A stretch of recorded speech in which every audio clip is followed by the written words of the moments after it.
Hi guys and welcome back to my channel.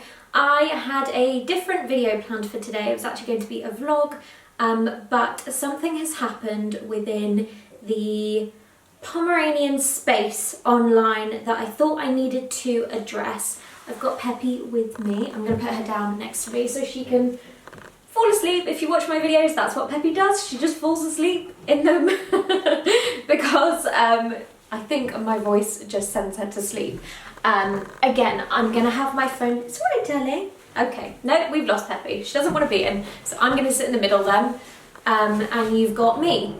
So this isn't supposed to be an accusatory video or anything like that. That is not my nature. I don't like calling people out. I don't like witch hunts. But I feel like I need to bring some facts to the table so I can help educate you guys, because at the end of the day, that's why you come to my channel, right? You come to be educated on Pomeranians, and newsflash again, I'm not an expert. I don't know everything there is to know about Poms. I'm not a breeder, I'm not a vet. I just love the breed and try to give you as much information as I've learned so that you don't have to do as much research.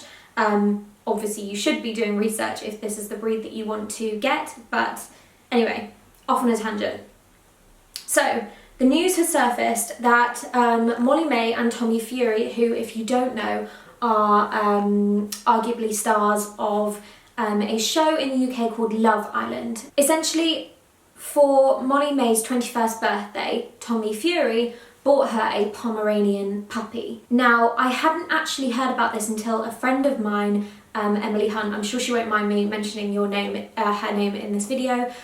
She is a massive advocate for the welfare of dogs, and she works with World at Heart Foundation, and she has a rescue herself. So yeah, she's a great one to follow if you want to know more about these things and educate yourself on rehoming dogs and rescues and knowing more about that. She basically champions the hashtag adopt don't shop. So the puppy that Tommy Fury bought for Molly-Mae, and I've watched the video, so I feel like I can be as educated as I can be on their particular situation. I firstly want to say I completely understand their grief and sympathise with their grief. What has happened to them as a result of having that puppy is heartbreaking. It's heartbreaking to lose a dog. I know that firsthand. It's awful. But, and it comes with a massive but, they should have been more educated. And I think this is the massive thing. And within their video, they have said themselves that they needed to be more educated, but I feel like there is more that they could have done. So they acknowledged that they shouldn't have brought the puppy from abroad, and they have acknowledged that the puppy already had birth defects. So the puppy had, and this is, I'm kind of quoting because I may have it slightly wrong, but Molly-Mae said in the video that the puppy had, basically its skull was deformed and not fused together properly, as well as it had a 0 white blood cell count in the autopsy, and its organs also weren't properly formed. This puppy was 4 months old, so at that point you would expect the dog to be fully formed, bouncing around, excited, happy puppy. And what I wanted to say on that was that puppies, and sorry, I don't know if I've said, but the puppy was brought over from Russia. Now, puppies over in Russia, I don't know the laws and regulations and that sort of stuff over there, but my understanding is that they will have different laws over there than we do here. I don't know how careful they are about breeds. The woman that sold the puppy to them is called Elena. She has an Instagram called Tiffany Puppies, and what I don't want to happen from this video is that you guys, as my audience, go across to her Instagram, follow her, and buy puppies from her. That is not what I'm trying to do with this video at all. What I'm saying is that from the research that I've done on her, I think she does breed a few puppies, but the way she makes her money seems to be acting as a third party to come between you and a breeder abroad, so in places like Russia, and she will match you with luxury, not my words at all, luxury puppies from abroad that are in exotic colours that basically have to be shipped over. And I mean, there are so many problems with this. I can see from her biography on her Instagram that she claims to be a licensed breeder, and I think those licenses are accurate, but in an ethical world, I don't think what she's doing is right. And she says that anyway, I'm not here to slate people, I'm really, really not. I just think the ethics of the whole thing are slightly skewed and slightly off. These are my thoughts on it. 1, the puppy should never have been brought from abroad at all, let alone from a third party. What they did, and I am using them as an example because I don't want any of you to make the same mistake. What they haven't done is seen the mum. I don't believe that they flew over to Russia, met the mum and met the litter, and then got the puppy back. So they didn't meet the mum, they didn't see the litter, they didn't see the how the puppy had been brought up, whether it had been socialised and all of this sort of stuff.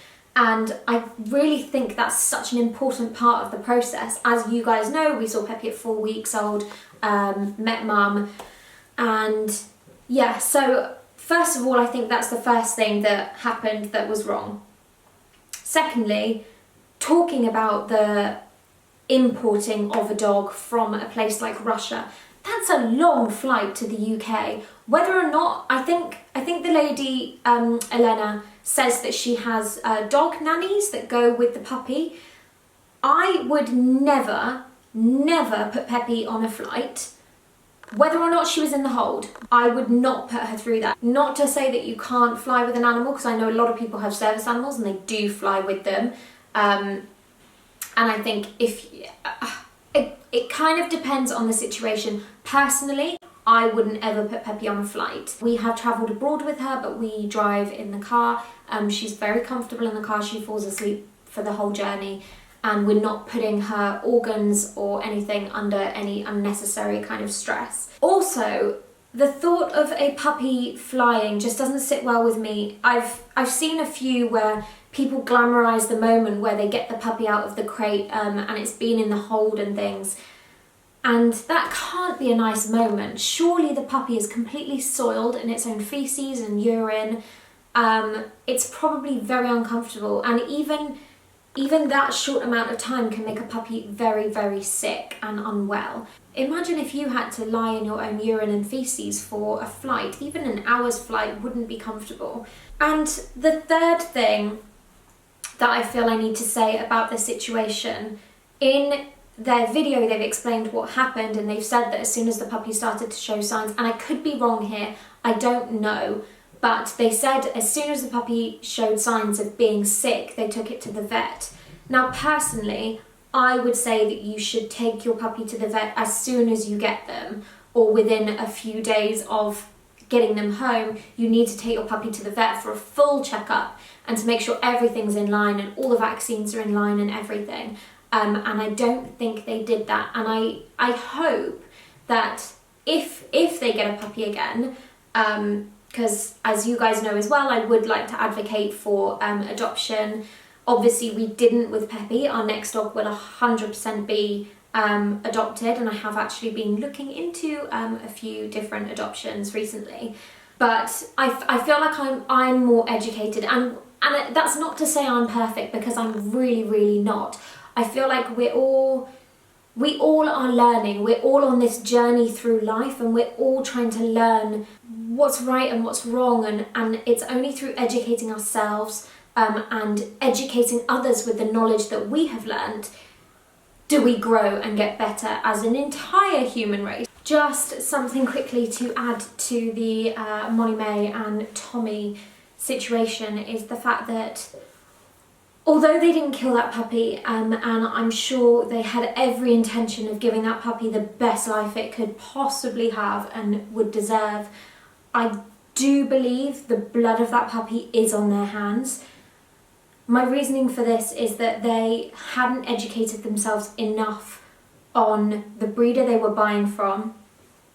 And truth be told, that I think they've said a few times that they brought from a reputable breeder whose who their friends have bought from in the past and all of this, but again, the lady that they bought from didn't breed that particular puppy. It was imported from Russia. She never met the mum, she never met the dad, she never met the litter. She hadn't seen how that puppy was bred or what it was bred from.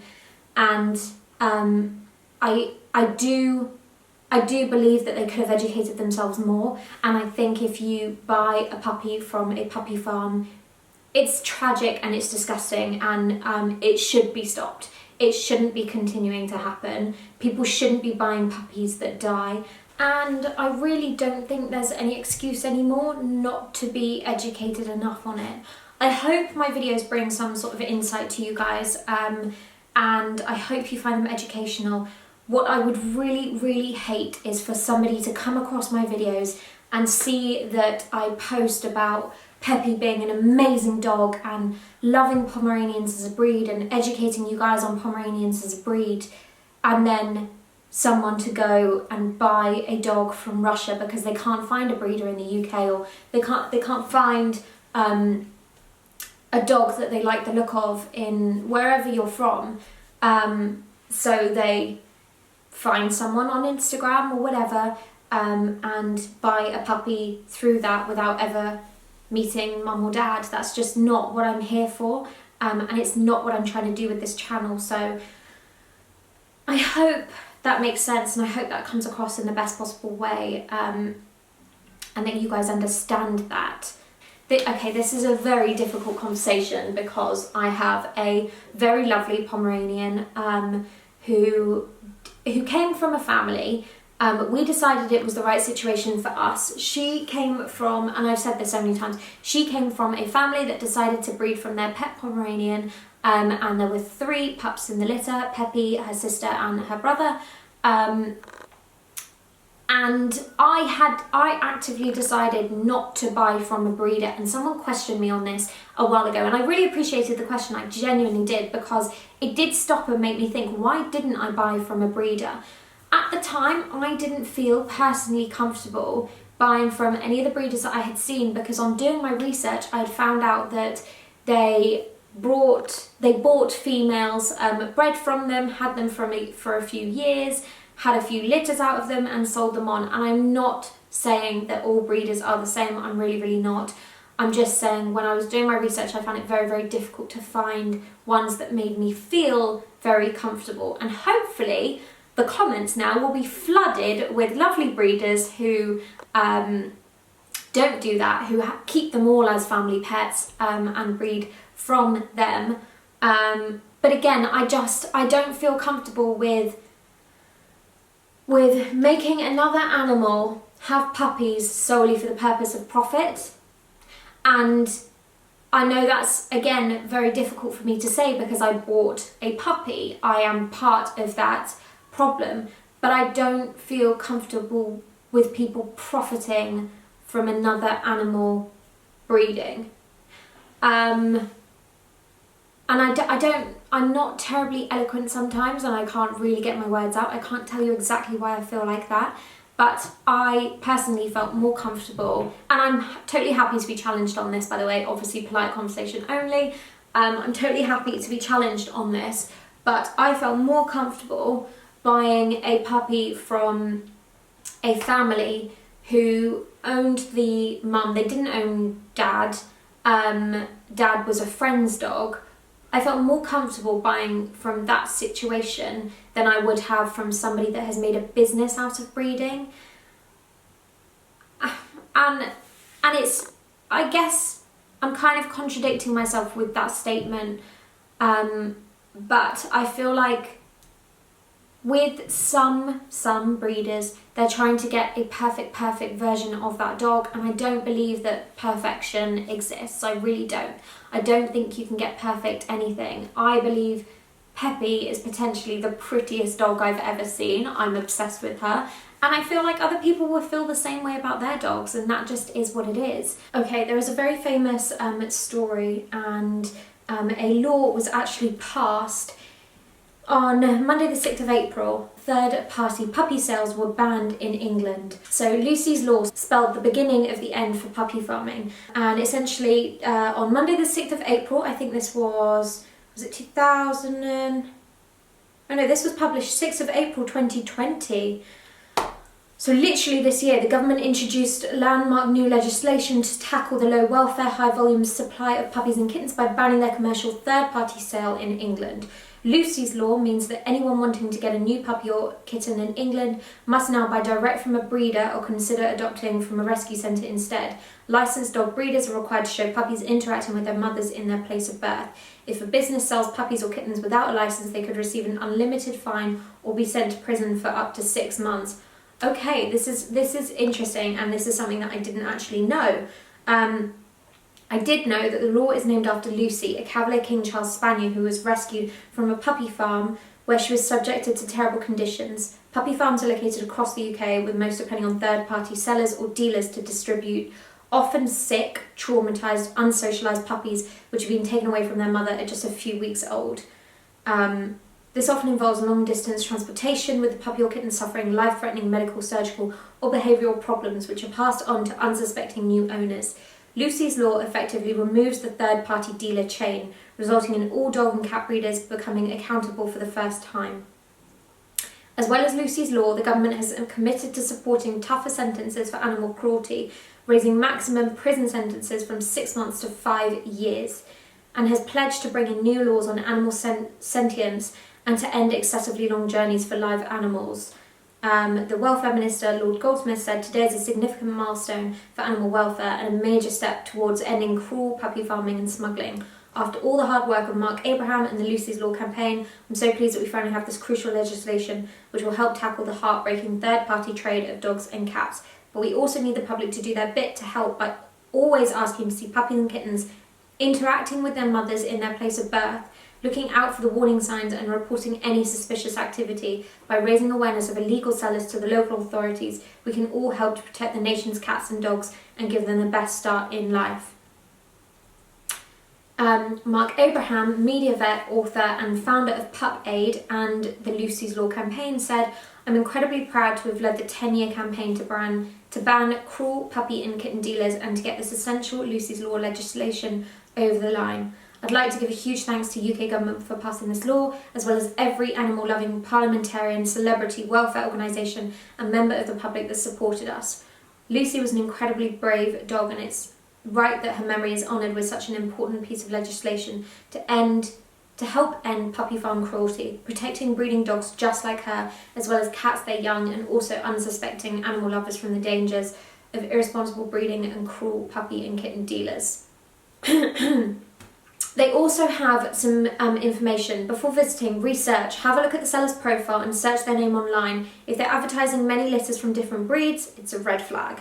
Check their contact details. Copy and paste the phone number into a search engine. If the number is being used on lots of different adverts, sites and dates, then it is likely to be a deceitful seller. Check the animal's age. Puppies and kittens should never be sold under 8 weeks old. This is something I've said loads of times before. Do not buy from anyone advertising a puppy or kitten younger than 8 weeks. Obviously, you can go and see a puppy before it is 8 weeks, but you should not be taking that puppy away from its mother before it hits 8 weeks old. Check the animal's health records. Make sure the seller shares all records, vaccinations, flea and worm treatment and microchipping with you before sale. When visiting, make sure the mum is present. If the mum is not available to meet, it's unlikely the puppy or kitten was bred there.